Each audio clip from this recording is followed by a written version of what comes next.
partido político de la oposición en el Congreso de la Nación. Es decir, el Auditor General de la Nación es un miembro importante del partido de la oposición del gobierno. Fundamentalmente se lo crea con una total independencia, pero en el ámbito del Congreso de la Nación. También el artículo 85, incluido en el capítulo 6, vemos que ha delegado su funcionamiento, creación, las especificaciones reglamentarias a una ley. Y esa ley es la misma ley que acabamos de ver, que tiene una parte dedicada a la Sindicatura General de la Nación y una parte dedicada a la Auditoría General de la Nación. Vamos a ver qué dice el artículo 85 de la Constitución y vamos cerrando este bloque. El control externo del sector público. La CIGENER interno, la Auditoría General de la Nación, es externo del sector público nacional. En sus aspectos patrimoniales, económicos, financieros y operativos será una atribución propia del Poder Legislativo. El examen y la opinión del Poder Legislativo sobre el desempeño y situación general de la administración pública estarán sustentados en los dictámenes de la Auditoría General de la Nación. Este organismo de asistencia técnica del Congreso, con autonomía funcional, se integrará del modo en que lo establezca la ley que reglamenta su creación y funcionamiento. Deberá ser aprobada por mayoría absoluta de los miembros de cada Cámara. El presidente del organismo será designado a propuesta del partido político de la oposición con mayor número de legisladores en el Congreso. Tiene a su cargo el control de legalidad, gestión y auditoría de toda la actividad de la administración pública centralizada y descentralizada, cualquiera fuera su modalidad de organización. Y las demás funciones que la ley le otorgue intervendrá necesariamente en el trámite de aprobación o rechazo de las cuentas de percepción e inversión de todo lo que sea atinente a fondos públicos.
Una vez que hemos visto la consagración constitucional en este artículo nuevo incorporado a la Constitución en 1994, el mismo artículo nos va a remitir a una ley que reglamente el funcionamiento de la Auditoría General de la Nación en el control externo de la gestión del Poder Ejecutivo.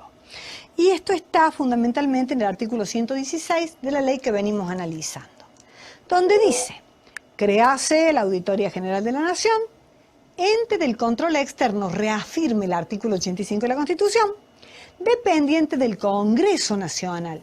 La exigen del presidente, la auditoría del Congreso, tiene mucho mayor peso la auditoría, porque hace un control externo dependiente del Congreso de la Nación. Este ente está creado como una entidad con personería jurídica propia e independencia funcional de todo otro poder del Estado. De todo otro poder del Estado, más allá de que esté organizado dentro del Congreso de la Nación. ¿Qué dice el 117? Va a extender, a explicar la competencia que ya le dio el artículo 85. Dice, es materia de su competencia el control externo posterior, es decir, una vez que el acto administrativo terminó, debe ser sometido a la Auditoría General de la Nación. De la gestión presupuestaria, económica, financiera, patrimonial, legal, así también como el dictamen sobre los estados contables financieros de la Administración Central, los organismos descentralizados, empresas y sociedades del Estado, entes reguladores de servicios públicos, y la Municipalidad de la Ciudad de Buenos Aires. Ojo con este tema porque ese tema quedó pendiente de reglamentación. Y los entes privados adjudicatarios del proceso de privatización, o sea, todas las concesiones de servicios públicos, en cuanto a las obligaciones emergentes de los contratos de concesión. El Congreso de la Nación, por decisión de sus dos cámaras, podrá delegar su competencia de control sobre la Municipalidad de la Ciudad de Buenos Aires. Es decir, se independiza la Ciudad de Buenos Aires de las funciones de la Auditoría General de la Nación. La Corte Suprema de Justicia de la Nación dispondrá sobre la modalidad y alcance de la puesta en práctica de un sistema instituido en esta ley con relación al Poder Judicial de la Nación. Es decir, el Poder Judicial de la Nación también va a estar sujeto a un organismo de control que el mismo Poder Judicial va a disponer. A los efectos del control externo posterior, acordará la intervención de la Auditoría General de la Nación, quien deberá prestar su colaboración. El artículo 108 va a dar las funciones específicas de la auditoría.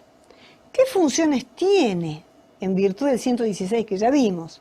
Fiscalizar, realizar auditorías financieras, de legalidad, de gestión, auditar, examinar y emitir dictámenes sobre los estados contables financieros, es decir, cómo va la marcha de la ejecución presupuestaria, controlar la aplicación de los recursos públicos, auditar y emitir dictamen sobre los estados contables financieros del Banco Central de la República Argentina. Vieron que esto estuvo en boga en estos últimos tiempos. Y el artículo 119 ha dispuesto que para el desempeño de sus funciones, la Auditoría General de la Nación puede, es decir, ¿qué tiene a su mano, a su alcance, con qué herramientas cuenta? Puede realizar todo acto, contrato u operación que se relacione con su competencia. Puede exigir la colaboración de todas las entidades del sector público, igual que la SIGEM, las que estarán obligadas a suministrar datos, documentos, antecedentes e informes relacionados con el ejercicio de funciones. Debe promover las investigaciones de contenido patrimonial en los casos que corresponda, comunicando sus conclusiones a la Comisión Parlamentaria Mixta Revisora de Cuentas del Poder Legislativo del Congreso. La Auditoría General de la Nación le rinde cuenta al Congreso de la Nación. El 121 dispone que la Auditoría General de la Nación está a cargo de 7 miembros, que son designados como, cada uno como auditor general, los que deberán ser de nacionalidad argentina. Acá están los requisitos: título universitario en el área de Ciencias Económicas del Derecho, con prueba de especialización en materia financiera y de control, y duran 8 años en su función y pueden ser redesignados, reelectos. 6 de dichos auditores son designados por resoluciones de las 2 cámaras del Congreso Nacional. Corresponde la designación de 3 a la Cámara de Senadores, 3 a la de Diputados, observando la composición de cada cámara, porque es un órgano que depende del Congreso de la Nación.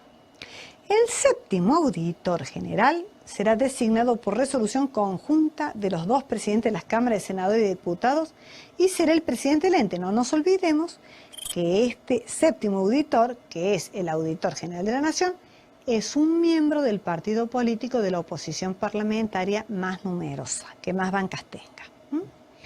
Este miembro, este órgano, este 7º auditor, es el órgano de representación y de ejecución de las decisiones de los auditores. Acá no agotan todos los organismos públicos que se han creado. También el artículo 86 de la Constitución crea el Defensor del Pueblo de la Nación. ¿Cómo lo crea? Como un órgano independiente, instituido en el ámbito del Congreso de la Nación también, que actuará con plena autonomía funcional, sin recibir instrucciones de ninguna autoridad.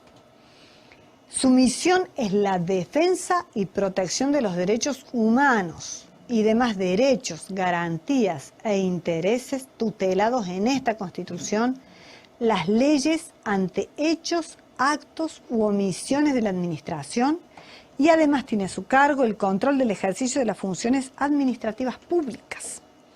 El Defensor del Pueblo tiene legitimación procesal. Esto hace la diferencia, ¿Por qué? Porque el defensor del pueblo puede presentarse a la justicia. Tiene los derechos suficientes, la legitimidad procesal activa para ir y decir, señor juez, vengo como defensor del pueblo a realizar esta denuncia, a presentar este escrito, a acompañar esta prueba, y ningún juez podrá rechazarle presentación o denuncia alguna sobre pretexto de que no tiene legitimidad procesal. Sí la tiene en virtud de la Constitución. Fíjense ustedes que el defensor del pueblo de Córdoba no tiene esta legitimación procesal, no tiene esta atribución. Además, es designado y removido por el Congreso con el voto de las 2/3 partes de los miembros presentes de cada una de las cámaras. Goza de todas las inmunidades y privilegios de los legisladores. Durará en su cargo 5 años, pudiendo ser nuevamente designado por una sola vez, o sea que 10 en total. La organización y funcionamiento de esta institución serán regulados por una ley especial. Esa ley se dictó, es la ley 24.284, que va a darle forma, va a reglamentar todo el accionar del defensor del pueblo. Yo entiendo que esta parte de los órganos de control se hace un poco difícil porque son todas normas, pero son las normas que nos van a dar creación, dependencia, independencia, funciones, acciones, atribuciones, etcétera, etcétera. Es decir, tenemos que conocer cuáles son los órganos que controlan la gestión administrativa. El defensor del pueblo, según el artículo 1 de la ley, se crea en el ámbito del Poder Legislativo, así como lo dijo el artículo 86 de la Constitución. Dentro de la Defensoría del Pueblo, la cual ejerce las funciones que establece la presente ley sin recibir instrucciones de ninguna autoridad. Tiene una independencia total. Si bien está en el ámbito del Congreso, no recibe instrucciones de nadie. Tiene total libertad de criterio para investigar. El objetivo fundamental de esta institución es el de proteger los derechos e intereses de los individuos y de la comunidad frente a los actos, hechos y omisiones de la actividad de la Administración Pública Nacional. El titular de este organismo es un funcionario denominado defensor del pueblo y es elegido por el Congreso de la Nación, como ya lo dispuso el artículo 86. Habíamos dicho que dura 5 años y puede ser reelecto por una vez. Las calidades para ser electo. Puede ser elegido defensor del pueblo toda persona que reúna las siguientes calidades. Debe ser argentino nativo por opción, tener 30 años de edad como mínimo. Debe además tener título habilitante de abogado, por cuanto va a ser quien litigue, quien tenga esta legitimación activa. ¿Cuáles son las inmunidades que tiene el defensor del pueblo? El defensor del pueblo goza de las inmunidades establecidas por la Constitución de la Nación, es decir, se lo compara, se lo equipara a un legislador nacional. Para los miembros del Congreso no puede ser arrestado desde el día de su designación hasta el de su cese o suspensión, excepto en el caso de ser sorprendido en flagrancia, que es lo mismo que sucede con diputados o senadores, en el ejercicio de un delito doloso, de lo que se debe dar cuenta a los presidentes de ambas cámaras con la información sumaria del hecho. ¿Por qué? Porque para removerlo también actúa el Congreso, igual que si fuera un legislador. ¿Cuál es la competencia, su actuación? El defensor del pueblo puede iniciar y proseguir de oficio o a petición del interesado cualquier investigación conducente al esclarecimiento de actos, hechos u omisiones de la Administración Pública Nacional, de sus agentes, que impliquen el ejercicio ilegítimo, defectuoso, irregular, abusivo, arbitrario, discriminatorio, negligente, gravemente inconveniente o inoportuno en sus funciones, incluyendo aquellos capaces de afectar intereses difusos o colectivos. Esto hay que vincularlo con el artículo 43 de la Constitución. El defensor del pueblo, dice el artículo 15, sin perjuicio de estas atribuciones, debe prestar especial atención a aquellos comportamientos que denoten una falla sistemática y general de la administración pública, procurando prever los mecanismos que permitan eliminar o disminuir dicho carácter. Dentro de su competencia, Y dentro del concepto de la Administración Pública Nacional, a los efectos de la presente ley, queda comprendido todo lo que es la administración centralizada, descentralizada, entidades autárquicas, empresas del Estado, sociedad del Estado, sociedad de economía mixta, sociedad con participación estatal, es decir, todo organismo estatal que lleve a cabo funciones de carácter administrativo. Los únicos que quedan exceptuados del ámbito de su accionar son el Poder Judicial, el Poder Legislativo y la Municipalidad de la Ciudad de Buenos Aires, los organismos de defensa y de seguridad de la nación. Tiene otros ámbitos de competencia, como por ejemplo las personas jurídicas públicas no estatales que ejerzan prerrogativas públicas y las prestadoras de servicios públicos. ¿Qué legitimidad tiene? Puede dirigirse a toda persona física o jurídica que se considere afectada por los actos, hechos u omisiones previstas en este artículo de esta ley. No constituye impedimento para ello la nacionalidad, residencia, intermediación, es decir, toda persona puede acudir al defensor del pueblo en defensa de sus derechos. Si el defensor del pueblo en sexo anal detecta hechos delictivos, está obligado a hacer la denuncia. Además, está también obligado a informar en cualquier caso y de manera periódica al Congreso de la Nación.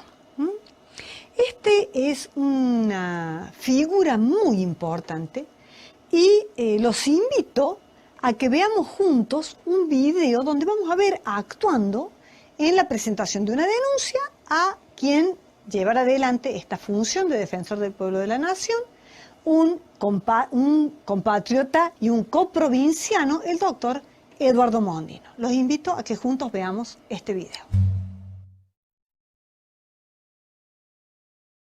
Hemos venido hoy al juzgado de San Nicolás a ratificar la denuncia que ya habíamos hecho el 9 de abril por los siniestros viales de la Ruta 9 que ocurrieron a raíz del humo y de la niebla. Ratificar esta denuncia lo hemos hecho para agilizar la causa y además para que el tiempo no haga diluir las responsabilidades de las víctimas fatales y sus familiares. Nosotros creemos fundamentalmente, y esto es un tema que venimos sosteniendo además en seguridad, en materia de seguridad vial y en otro, que no puede ser que en la Argentina todo pase y hoy es como si nada hubiera ocurrido, como si las víctimas no existieron y estamos en otro tema. Yo he ratificado la denuncia, vamos a seguir aportando elementos, creemos que hay responsabilidades tanto de la concesionaria como de las autoridades y esperamos que la causa se agilice y nos hemos comprometido con el juez de la causa de aportarle todos los elementos que tengamos para que lleguemos al final a los responsables de estas víctimas fatales, porque en realidad dejar que se diluyan esta responsabilidad es atentar no solo con las víctimas, sino también con sus familiares, que de alguna manera son víctimas por haber perdido a sus seres queridos por hechos que son prevenibles y que, como venimos sosteniendo nosotros, son totalmente posibles de prever y de evitar. La impresión que hemos visto, tras ver inclusive algunos elementos del expediente, es que se va ratificando lo que pensamos desde un principio, que hubo una acción tardía, demorada, por parte de las autoridades, tanto en materia de seguridad vial como también en materia ambiental. No se tomó en cuenta la magnitud del fenómeno que se estaba viviendo en materia de seguridad vial por la niebla y el humo y en materia ambiental por los focos de fuego con los cuales hacía bastante tiempo anterior a estos siniestros que ya estaban con información oficial para considerarse. Y creo que en ese sentido me llevo la impresión que la causa está avanzando en buscar esas responsabilidades.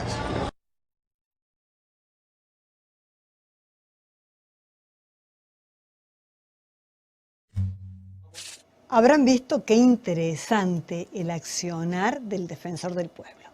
Además de haberlo visto en este video, lo hemos visto trabajando, lo hemos visto en denuncias, lo hemos visto recientemente, aportando pruebas para procesos de investigación de la justicia, lo hemos visto en su accionar en defensa de derechos colectivos.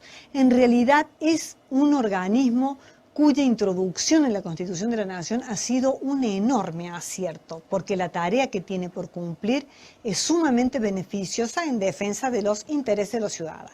Bien, Cerrando con el módulo 4 vemos los conceptos claves. Hemos conocido el concepto de responsabilidad del Estado, visualizando su evolución fundamentalmente, distinguimos las clasificaciones de los distintos tipos de responsabilidad, comprendimos la base constitucional y legal de la responsabilidad, analizamos el concepto de control, es decir, qué es controlar, y vimos los distintos organismos, provinciales, municipales y nacionales, Tribunal de Cuentas, la SIGEN o Sindicatura General de la Nación, Auditoría General de la Nación, y hemos visto actuar al Defensor del Pueblo. Creo que con esto podemos ya estar en condiciones de dar un buen cierre al contenido de nuestra materia. Hemos visto cómo el eje conductor, el hilo conductor, su eje temático nos ha llevado a desarrollar de manera concatenada del primero al último de los temas del programa. Ha sido un gusto compartir el dictado de la materia con ustedes. Muchas gracias.